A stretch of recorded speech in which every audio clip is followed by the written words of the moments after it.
when I was at Vanderbilt, we'd do it every day in the fall.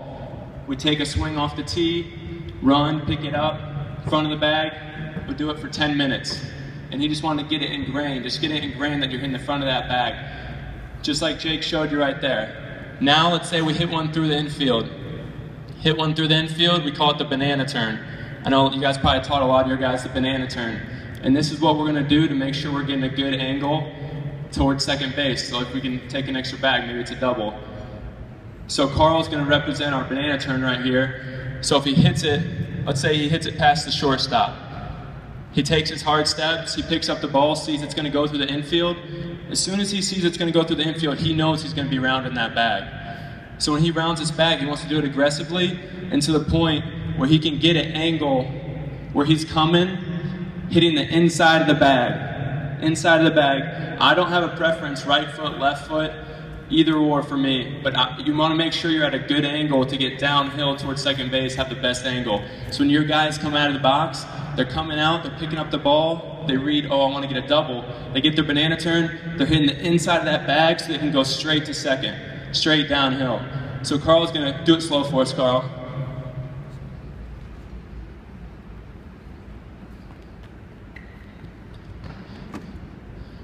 Good, and we teach our guys, Jake should already point it out, Carl didn't do a great job of it. He's getting lazy on me over here. I'm just kidding. But Jake was talking, he was pointing at his shoulder. We teach our guys the shoulder lean because when you get downhill, if you use your shoulder to really drive down, that'll help you get downhill towards second base. So Jake will show you real quick, or Carl, let Carl do it. Carl can redeem himself right here. Watch how his shoulder gets down. It really helps you drive down. So when you're rounding that bag, you really, if you get your shoulder, it's going to take you right downhill towards second base because you don't want any wasted space. No wasted space. And we also talk to our guys about the turn. You want to have an aggressive turn. So if they hit the ball to left field, they'll have more room to get an aggressive turn. What happens if the guy bobbles it? Or he comes up and makes a bad throw to his cut man? You want to be out there far enough where your guy can take the next bag. Free 90s, we call them free 90s, and those are what will win games. We had a category when I played at Vanderbilt, and after every series, our head coach, Tim Corbin, would count up the free 90s that we had.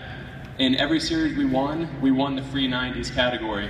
So it's something that he always stressed, and it's something that stands out, is you gotta take advantage of every little thing that the team gives you. And one of those things is by going hard, getting a good round so you're in a good position, doing everything you can to take that extra bag. So show us one more time, Jake. Let's say a base hit to left. Good lean, dangerous bag. Hustles back to the bag. Now let's say we hit a base hit to right field. It's going to be a little different because the ball's closer to you. You don't want to take as big of a round because there's a chance that it might throw behind you. So Carl's going to show you a base hit to right field, how you come back to the bag.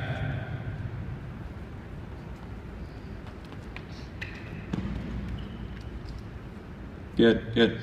Now that we're at first base, this is what we teach our guys. This would be good for younger players especially too, because when you get to first base, you got to lock in, and we teach our players 5 things to do once they get to first base. The first thing is to find the ball.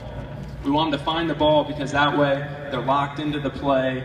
They're staying on the bag, find the ball. They're not getting hidden ball tricked, as we call it in college, or there's a lot of things that could go wrong if you don't pick up the ball. So the first thing we teach them is to pick up the ball, find the ball. The next thing we have them do is pick up the coach. So if you guys are coaching third base for your team, we want your guys get to first base, find the ball, then they pick up the coach. Pick you guys up so that you can give them a little input. Either say, good job, give them the outs, right? You guys like to remind them of the outs. Even when I was in college playing, I still like to be reminded of the outs. It's just a little comforting so you're not 2 outs, you don't run, then you get chewed out. So it's always good to have the coach over there giving you 2 outs, flashing the outs. That's the next thing, check the outs. So we got our first thing, we find the ball once we get to first base. Second thing, we pick up our coach. Third thing, we check the outs. That way your guys, it simplifies it for them. They can get there, get to the bag, they find it, they pick you up, you give them the 2 outs, they give it back to you. It's just a good way of communicating, being locked into the game. Next thing we say is to check the scoreboard. So if you have a scoreboard, or you guys are just telling them before the inning what the score is, That's big, and that's going to determine how aggressive they are on the base pass or what the situation is. If they should be thinking about a bunt or anything. Let's say you're down 1 in the last inning, you're not going to be as aggressive on the base pass because you want to get in scoring position. Your guy's not going to steal second base unless he's really fast. But he's not going to steal second base because you don't want to get him thrown out and kind of end your inning. So you got to know the situation. That's why we call check the scoreboard. So our guys will get on first, they'll check their scoreboard and make sure they know the situation and they're thinking the possibilities. And then the last thing is to check the outfielders. They can see the infielders where they're playing. They're usually in the same spot for the most part, but you check the outfielders because that way you can see their positioning and you can see if they're going to have a play. Let's say the guy's on first base and your right fielder's really deep. If the ball's hit to right field, that guy on first knows he can get all the way to third because of his depth. So you want to make sure they check the outfield so that you can get a good read on where the throws might come from. If you have a guy on second base and their outfield's still playing deep, base hit to the outfield, you know that guy can score. He knows he can score. He's confident that he's going to get to home plate because the outfield's so deep. So those are our 5 things that we go over with our guys. Now I'm going to talk about the leads. We have 3 different leads with our guys that we teach them. We have the one-way lead, and that basically is 6 to 8 feet for our guys. It'll be different for your guys, but it's one-way lead, and it means that no matter what happens, you're not getting picked off. You're out there, you're 6 to 8 feet for them, and they're out there hanging out, but they don't want to get picked off. So that's their one-way lead means that their first step on a one-way lead, if it's a lefty on the mound, it's going to be back. It's going to be back because they're only going one direction. Now they can take their secondary after the pitch is delivered, but we call it a one-way lead because in your mind, we want you thinking, all right, I'm not getting picked off. I'm being more defensive than offensive right now. Two-way lead is what you'll see most of the times and what you'll see everybody doing for the most part, what your guys probably do naturally. And two-way lead is where they get out there. You guys are leading off, right, sometimes? At that age yet, for the most part? So two-way leads, they get out there and they can either go either direction. They can either go back to the bag or they can move forward. And two-way lead is a good lead for pass balls. It's a good lead for sometimes stealing, but we have a totally different lead for our steal because you're going to have to be a little more aggressive. So two-way lead is the more generic lead that most of the guys will be doing. Then we have our steal lead. And our steal lead is a little longer. Jake will show you here. It's a little longer. And in terms of positioning with their feet, see how Jake, we told them to put their front foot at the instep of their back foot.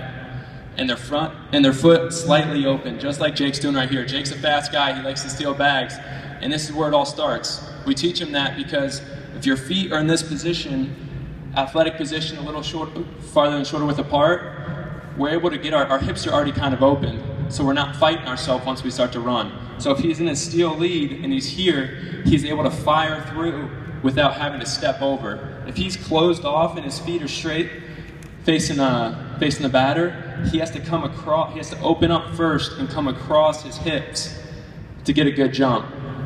So we teach our guys when they get their leads, even when they're not getting their steal leads, we'll teach them front foot is in the back foot, or instep, and it's slightly opened so they can get a good jump. The next thing, after our steal lead, it's what we call vault. And this is something that is becoming bigger in the game right now, and it's kind of a new way of getting a lead and a new way of stealing a bag, stealing a base. And it's the vault because your lead is short, but it's all about gaining momentum in the base pass. So base running, you want to gain momentum, you want to get to that next bag, and that's what the vault does. The vault you can steal on anybody, even if they slide step. So the vault is about 3 to 6 feet. It's a very short lead. And all it does is like a hop. You're hopping before the pitch is even thrown. And you're gaining momentum. You'll see some big leaguers doing it now too. And basically what happens is I'm here and I step and I vault like this even before the pitch is thrown. But my lead's so short that if he picks over, I can still get back to the bag. But all it's doing is it's helping me gain momentum towards second base. So that if the pitch is going to the plate, I'm already moving that direction.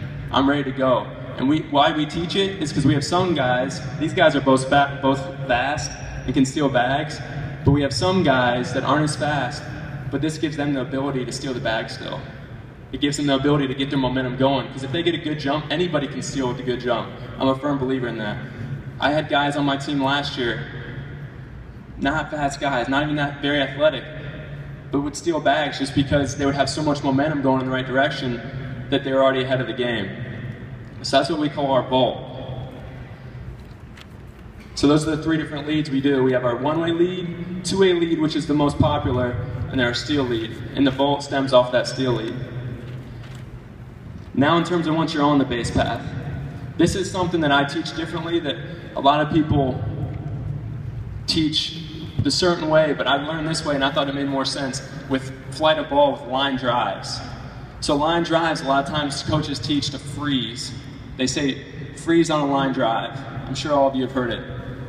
But I learned to take a step back on a line drive. Step back allows you to get the momentum back towards the bag, and even if it gets through, the line drive gets through, you're going to advance that next base. But let's say I freeze, let's say there's a line drive to the shortstop and I'm on second base and I freeze to watch it, I'm still going to get thrown out at second. Because I'm frozen at my lead and I'm watching, have no momentum to the bag, so by the time I start going back, the chances are I'm going to be out. So we teach our guys to take a jab step back. That way, when the ball's hit, I'm jabbing back, I'm ready to get back first, then I'm moving up. Because you're gonna move up no matter what. That line drive gets through, you're gonna get to the next bag. So make sure that you're taking that jab step back, then going forward. And I think it's helped a lot with these guys. We had a couple times in the fall, line drive was hit, and I think that if they wouldn't have taken their jab step back, they probably would have been out. But it was a bang-bang play, they were able to get there. And I mean, that makes a difference in ending an inning. A lot of momentum change right there. Back with fly balls. This happens more than you'd think with fly ball to the outfield. No outs, you want the guy to stay off the bag, right? Let's say one of your guys hits a fly ball and you have a guy on second base. You want him to hang out. We call it hanging out. Get out in that base path, hang out, and let that play develop. So when he catches it, you can go back. You can go back and tag if there's time, but you're kind of hanging out until 1 out. 1 out is actually, I flipped that. No outs is when you're going back to tag. 1 out, you need to drift away because you need to score if he drops it. No outs, you can be a little more defensive, go back and tag or do that, but with 1 out, let's say I'm on second base, 1 out. If I get 3/4 of the way, if I get out there and I'm aggressive, and let's say he loses it or he drops it, I can score in that position. If I'm playing like I am with no outs, where I go back to the bag and he drops it, I might be able to move up to third, but that's it. So with 1 out, we want to make sure that we're drifting away from the bag and getting as far as we can off the bag, so that if the play is botched, if an error is made, we can score. Because we need to score with 1 out. We have to be a little more aggressive because we don't have as much room to play with. I have on here stealing, the category of stealing. We've really been emphasizing being aggressive with stealing, and so I want to talk about that. I have know the catcher and the pitcher. You guys all watch the catcher's throw. That's done beforehand, before the inning starts, right? You see the catcher throw, you guys need to know, oh, this catcher's arm, he has a really good arm. Or his arm isn't as good as the other guys. So we need to know that we're able to steal a bag beforehand. I wrote down on here, I won't go over them, but I wrote down on here things that we stick out to our players. Stuff like slow move or slow arm. Your first step should beat the pitcher's first step. What I mean by that is we consider it a good jump if that pitcher's, when he strides and lands, we consider it a good jump if your foot is hitting before his foot. So if you're stepping over and your first stride is hitting before his landing foot, we consider that a good jump, and you have a good chance of getting the bag. Right there I have written down for you the front foot, where it's located, it's open. Got the fundamentals. Some of the key things is always look to take extra bags. These are kind of our like staples in base running. I'll wrap up base running real quick. Always look to take the extra bags, and what we mean by that is always look to have an extra advantage. When you round that bag, round it hard so in case there's a bobble, we can get to second base. That's the difference changer. Free 90s are key to winning games. I said that earlier. First and thirds, applying pressure wherever you can. base hit to the outfield, I'm on first base. I tell our guys, you should be getting to third base pretty much every